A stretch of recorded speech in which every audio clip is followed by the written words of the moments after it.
ತಗೋತಾರೆ, ಅದು ಬಿಡಿ ಪಕ್ಕಕ್ಕೆ. ನಾನು ಇದ್ರ ವಿಚಾರವಾಗಿ ನಾನು ಏನ್ ಹೇಳಕ್ ಇಷ್ಟಪಡ್ತೀನಿ ಅಂದ್ರೆ, ಒಂದು ಯೂಟ್ಯೂಬರ್ ಬಂದ್ಬಿಟ್ಟು ನಿಮ್ಮ ಒಂದು ಸ್ವಿಗ್ಗಿ ಝೊಮ್ಯಾಟೋದಲ್ಲಿ ಕೈ ಕಾಲು ಇಲ್ದಿರೋ ಸಹ ಕೆಲಸ ಮಾಡ್ತಿದ್ದಾರೆ, ನೀವ್ ಯಾಕೆ ಮಾಡ್ತಿಲ್ಲ ಅಂತ ಒಂದು ಕ್ವಶನ್ಗೆ ನಾನು ಕನ್ಕ್ಲೂಷನ್ ಆನ್ಸರ್ ಕೊಡ್ತಾ ಹೋಗ್ತೀನಿ. ಅದು ನಿಮ್ ಕರೆಕ್ಟ್ ಅನ್ಸಿದ್ರೆ ತಗೊಳ್ಳಿ, ಇಲ್ಲಾಂದ್ರೆ no problem, it's none of my business.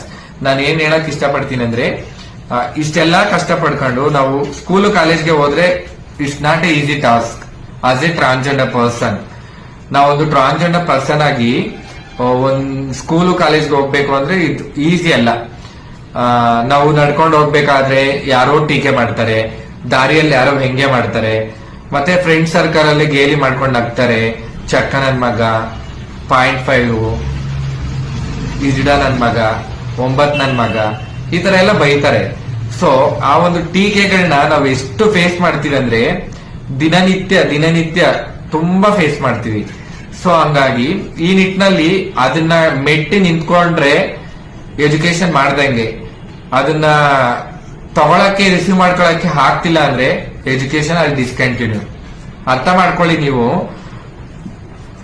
ಅಷ್ಟೆಲ್ಲ ಅವಮಾನ ಪಡ್ಕೊಂಡು ಅವಮಾನಗಳನ್ನ ಗೆದ್ದು ನಿಂತ್ಕೊಂಡು